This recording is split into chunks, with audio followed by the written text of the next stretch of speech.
Hello, my name is Khan Ross. I am a former diplomat in the British Foreign Office.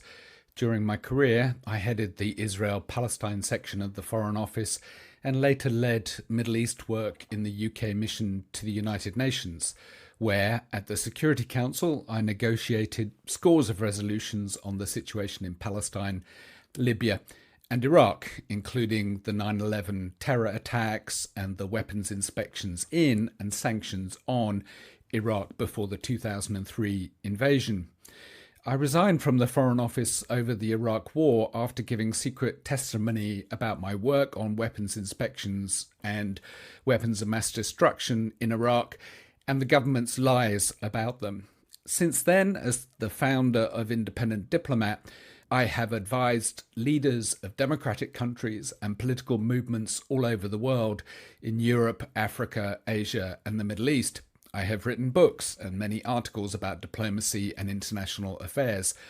I have worked with brave people fighting against dictatorship, genocide, and oppression from Western Sahara to Myanmar, from Syria to Sri Lanka. I continue to do so today. Today, I want to talk about complicity in genocide and the very grave possibility that the British government and other Western governments are, in fact, complicit in the genocide that's going on right now in Gaza. In particular, I want to talk about individual accountability of our ministers and senior officials. First, it's clear that Israel is committing genocide. Multiple legal experts have come to this conclusion based on the explicit statements of Israeli leaders, ministers, and military officials who have made literally hundreds of declarations of genocidal intent. A conclusion also based on Israel's conduct, which is also genocidal, the publicly declared and deliberate starvation of the entire population of Gaza, the disproportionate killing of women and children, the denial of medical supplies, water, fuel, and electricity, as well as the systematic destruction of Gaza's hospitals, bakeries, and other civilian infrastructure, all evidence of the intent and conduct required to establish genocide.